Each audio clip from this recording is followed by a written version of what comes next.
মৰমৰ ছাত্ৰ-ছাত্ৰীসকল, আজি আমি পাৰ্ট 2 আলোচনা কৰিবলৈ লৈছোঁ। ইয়াতে চোৱা তোমালোকে line by line. But in the hearts of all who lived in that solitary house in the middle of the valley, মানে উপত্যকাখনত কেৱল এখন ঘৰ আছিল। চলিটাৰী মানে হৈছে অকলশৰীয়াকৈ এখন ঘৰ আছিল। হেল্প ফ্ৰম গড, এই ঘৰৰ মানুহবিলাকে কেৱল কি কৰিছিল, ভগৱানৰ পৰা কি কৰিছিল, হেল্প মানে সহায় বিচাৰিছিল। ডোন্ট বি চ' আপছেট, মানে কৈছে লেন্সক কি কৈছে যে কি হ'ব নালাগে, আপছেট হ'ব নালাগে, মন বেয়া কৰিব নালাগে। Even though this seems like a total loss, যদিও টোটেলি লছ হৈছিল তথাপি কি কৈছে, remember no one dies of hunger, মানে যদিও টোটেলি লছ হৈছিল তথাপিও কিন্তু কোনো মানুহ কি হয়, নোখোৱাকৈ নমৰে। That's what they say, সিহঁতক কৈছিল no one dies of hunger, কোনেও নোখোৱাকৈ নমৰে। All through the night, সিদিনাখন ৰাতি কি হৈছিল, লেন্সই ভাবিছিল, কি ভাবিছিল, only of his one hope, কেৱল লেন্সৰ এটা আশা আছিল। আশাটো কি আছিল, the help of God, মানে ভগৱানৰ পৰা সহায় বিচাৰিছিল। Whose eyes as he had been instructed see everything, even what is deep in one's conscience, মানে ভগৱানৰ প্ৰতি এটা বিশ্বাস আছিল যে ভগৱানৰ পৰা ভগৱানে কি কৰিব পাৰে, সকলো দেখা পায়। লেন্সো was an ox, নেক্সট আমাক কি কৈছে, লেন্সো was an ox of a man, কি আছিল, ইয়াতে বুজাইছে যে লেন্সো কি আছিল, ষাঁড় গৰুৰ দৰে কি কৰিছিল, খেতি পথাৰত কাম কৰিছিল। অক্স মানে হৈছে ষাঁড় গৰু। ৱৰ্কিং লাইক এন এনিমেল, জন্তুৰ দৰে কাম কৰিছিল। ইন দ্য ফিল্ডছ, খেতি পথাৰত। But still he knew how to write, কিন্তু তথাপিও তেওঁ কি কৰে, তেওঁ লিখিব জানে। দ্য ফলোয়িং ছানডে, মানে ফলোয়িং ছানডে কি কৰিছিল, এট ডে ব্ৰেক, মানে ৰাতিপুৱা। ডে ব্ৰেক মানে হৈছে ৰাতিপুৱা। He began to write a letter, তেওঁ কি কৰিছিল, এখন চিঠি লিখিবলৈ আৰম্ভ কৰিছিল। Which he himself would carry to the town, তেওঁ কি কৰিছিল, টাউনলৈ গৈছিল। And place in the mail, কি কৰিছিল, মেইল কৰিছিল। কি কৰিছিল, it was nothing less than a letter to God, মানে ইয়াত আৰু একো নাছিল, কেৱল তেওঁ গডৰ পৰা কি কৰিছিল, হেল্প বিচাৰিছিল। গড হি ৰট, মানে তেওঁ লিখিছিল। কোনে লিখিছিল, লেন্সই লিখিছিল। ইফ ইউ ডোণ্ট হেল্প মি, কৈছে যদি মোক হেল্প নকৰা, মাই ফেমিলি, মোৰ পৰিয়াল, এণ্ড আই উইল গ' হাংৰি দিছ ইয়াৰ, মোৰ পৰিয়াল আৰু মই এবছৰ নোখোৱাকৈ থাকিব লাগিব। আই নিড এ 100 পেছছ, মোক কিমান লাগে, 100 পেছছ লাগে। 100 পেছছৰ মিনিং ইয়াতে দিয়া আছে, currency of several Latin American countries. I need a 100 pesos in order to show' my field again, মানে আকৌ খেতি বাতি কৰিবলৈ কি লাগে, 100 পেছছ লাগে। And to live until the crops come, যেতিয়ালৈকে আমাৰ খেতি বাতি নহয় তেতিয়ালৈকে আমি খাই থাকিবৰ কাৰণে আমাক 100 পেছছ লাগে। বিকজ দ্য হেইলষ্ট্ৰম, মানে কি কৈছে, হেইলষ্ট্ৰমে আমাৰ খেতি বাতি কি কৰিছিল, নষ্ট যিহেতু কৰিছিল। হেইলষ্ট্ৰম মানে হৈছে শিলাবৃষ্টি, ধুমুহা। হি ৰট টু গড, তেওঁ কি লিখিছিল, টু গড লিখিছিল। অন দ্য এনভলপ, মানে চিঠিৰ খামৰ ওপৰত লিখিছিল to God. Put the letter inside and still trouble went to town, ঠিক আছে, টাউনলৈ গৈছিল। At the post office he placed a stamp on the letter, মানে লেটাৰখনত ষ্টাম্প লগাইছিল। And dropped it into the mail box, কি কৈছিল, mail বক্সত দি দিছিল। ওৱান অফ দ্য এমপ্লয়িজ, মানে এই পোষ্ট অফিচৰ এজন কৰ্মচাৰী কি কৈছিল, হু ৱাজ এ পোষ্টমেন, যিজন কি আছিল, পোষ্টমেন আছিল। And also' help at the post office, যিজনে কি কৰিছিল পোষ্ট অফিচক কি কৰিছিল সহায় কৰিছিল। went to his boss মানে তেওঁৰ বছলৈ কি কৰিছিল গৈছিল, কি কৰিছিল laughing heartily and showed him the letter to God। যেতিয়া তেওঁ চিঠিখনত টু গড বুলি লিখা দেখিছিল তেতিয়া তেওঁ কি কৰিছিল লাফিং মানে হাঁহি হাঁহি কি কৰিছিল তেওঁৰ বছলৈ চিঠিখন লৈ গৈছিল। Never in his career as a postman had he known that address কৈছে তেওঁৰ জীৱনত কেতিয়াও তেওঁৰ পোষ্টমেন হিচাপে কাম কৰি থকাত কেতিয়াও এনেধৰণৰ এড্ৰেছ লিখা পোৱা নাছিল। দ্য পোষ্টমাষ্টাৰ, এতিয়া পোষ্টমেনৰ বছ হ'ব পোষ্টমাষ্টাৰ। পোষ্টমাষ্টাৰ এ ফেট মানে হৈছে শকত। পোষ্টমাষ্টাৰ কেনেকুৱা আছিল শকত আছিল। এমিয়েবল মানে হৈছে ফ্ৰেণ্ডলি পোষ্টমাষ্টাৰজন ফ্ৰেণ্ডলি আছিল, ভাল আছিল। এতিয়া আমি নেক্সট পেজ চাম। fellow also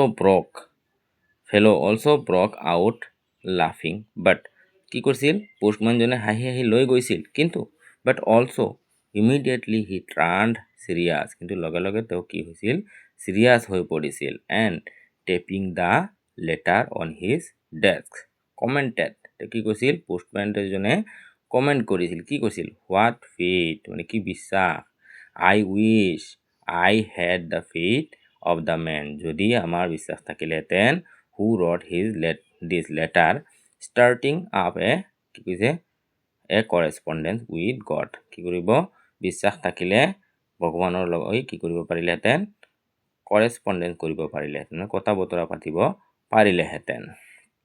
So in order not to shake the right's faith in God মানে কি কৈছে যাতে তেওঁৰ মানুহজনৰ যাতে বিশ্বাস ভংগ নহয় সেইকাৰণে কি কৈছে the postmaster came up postmaster আহিছিল আৰু কি কৰিছিল উইথ এন আইডিয়া তেওঁৰ কি হৈছিল পোষ্টমাষ্টাৰৰ এটা আইডিয়া আহিছিল এনচাৰ দ্য লেটাৰ তেওঁ ভাবিছিলে যে কিবা প্ৰশ্ন হ'ব চাগে প্ৰশ্নৰ উত্তৰ দি দিব বাট when he opened it কিন্তু পোষ্টমাষ্টাৰজনে যেতিয়া চিঠি লেটাৰখন খুলিছিল it was evident that to answer it he needed something কৈছে এনচাৰতকৈ আৰু বেছি কিবা লেন্সই বিচাৰিছে more than goodwill ink and paper কৈছে কেৱল ইংক আৰু পেপাৰেৰে লিখি দিলে নহ'ব but he stuck to his resolution he asked for money from his employees তেতিয়া কি কৰিছিল পোষ্টমাষ্টাৰজনে তেওঁৰ পোষ্ট অফিচৰ কিছুমান কৰ্মচাৰীৰ পৰা কি কৰিছিল টকা বিচাৰিছিল he himself gave part of his salary আৰু কি কৈছিল তেওঁৰ দৰমহাৰ পৰাও কিছু অংশ দিছিল and several friends of his were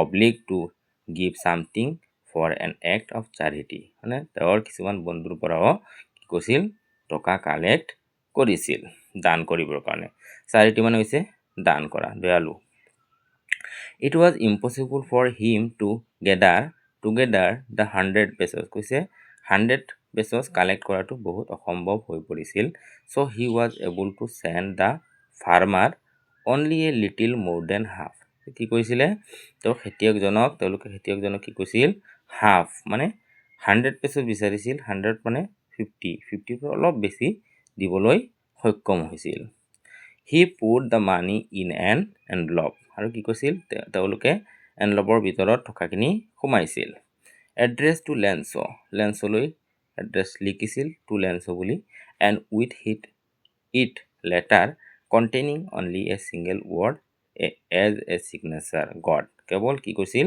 সিগনেচাৰটো লিখিছিল গডৰ সিগনেচাৰটো লিখিছিল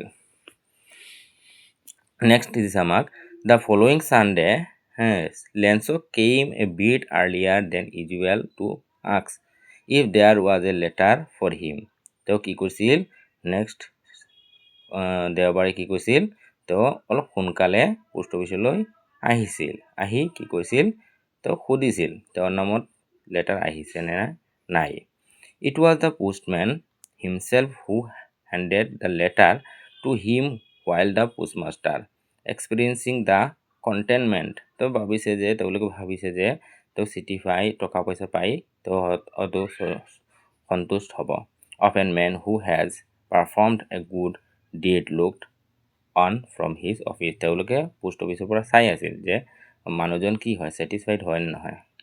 লেন্সো showed not the slightest surprise. তেওঁ কিন্তু অলপো ছাৰপ্ৰাইজ হোৱা নাছিল on seeing the money. টকাখিনি দেখি অলপো আচৰিত হোৱা নাছিল। Such was his confidence. তেওঁৰ কি আছিল, বিশ্বাস আছিল। But he became angry. তেওঁ কি হৈছিল, কিন্তু আচৰিত হোৱা নাছিল, তেওঁ কি হৈছিল, তেওঁৰ খংহে হৈছিল। When he counted the money. যেতিয়া তেওঁ টকাখিনি হিচাপ কৰিছিল। God could not have made a mistake. কৈছে ভগৱানে কেতিয়াও মিষ্টেক কৰিব নোৱাৰে, ভুল কৰিব নোৱাৰে। Nor could he have denied. ডিনাইটো কৰিব নোৱাৰে, অৱহেলা কৰিব নোৱাৰে। লেন্সো what he had requested. লেন্সো যিখিনি অনুৰোধ কৰিছিল, কৰি চিঠি লিখিছিল, এইটো ভগৱানে কেতিয়াও কি কৰিব নোৱাৰে, অৱহেলা কৰিব নোৱাৰে। Immediately লেন্সো went up to the window. কি কৰিছিল, সোনকালে কি কৰিছিল, ইমিডিয়েটলি লেন্সো কি কৰিছিল, পোষ্ট অফিচৰ উইণ্ডলৈ গৈছিল, খিৰিকীৰ ওচৰলৈ গৈছিল, to ask for paper and ink, মানে পেপাৰ আৰু ইংক বিচাৰি উইণ্ডলৈ গৈছিল। On the public writing table, আৰু ক'ত গৈছিল, য'ত পোষ্ট অফিচত মানুহে লিখিবৰ কাৰণে টেবুল থাকে তালৈ গৈছিল। হি ষ্টাৰ্টেড টু ৰাইট, তেওঁ লিখিবলৈ আৰম্ভ কৰিছিল। উইথ মাছ ৰিংকলিং অফ হিজ ব্ৰ, আৰু কি কৈছিল, তেওঁৰ কপাল খোজ হোৱাৰ নিচিনা হৈ গৈছিল, ৰিংকলিং হৈ গৈছিল। Cause by the effort he had to make to express his ideas. When he finished, যেতিয়া তেওঁ কি কৈছিল, চিঠি লিখা শেষ কৰিছিল। He went to the window, তেওঁ কি কৈছিল, খিৰিকীৰ ওচৰলৈ গৈছিল। টু বাই এ ষ্টাম্প, তেওঁ কি কৈছিল, এখন ষ্টাম্প কিনিছিল। হুইচ হি লিকড, যিখন কি কৈছিল, তেওঁৰ মুখত থু লগাই কি কৈছিল, and then affixed to the envelope, মানে এনভলপখনত লগাইছিল। With a blow of his fist. The moment the letter fell into the mail box, the postmaster went to open it, মানে কি কৈছিল, এই চিঠিখন তেওঁ পোষ্ট অফিচত গৈ কি কৈছিল, মেইল বক্সত আকৌ চেণ্ড কৰিছিল। It said God of the money that I asked for only 70 pesos reached me. কৈছে লেন্সো কৈছে যে ভগৱান, মই কেৱল কি পাইছোঁ, 70 পেছছহে পাইছোঁ। Send me the rest since I need it very much. কৈছে ভগৱান, মোক এইখিনি পঠিয়াই দিবা, বাকী টকাখিনি পঠিয়াই দিবা, কাৰণ মোৰ বহুত দৰকাৰ। But don't send it to me through the mail. কৈছে মেইলৰ দ্বাৰা মোক টকাখিনি পঠিয়াব নালাগে।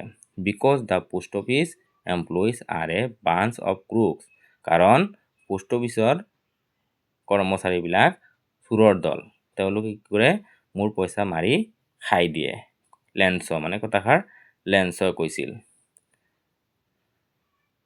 ইমানতে থাকিব মৰমৰ ছাত্ৰ ছাত্ৰীসকল। তোমালোকে পাৰ্ট 2 পঢ়ি কেনেকুৱা পাইছা কমেণ্ট কৰি জনাবা।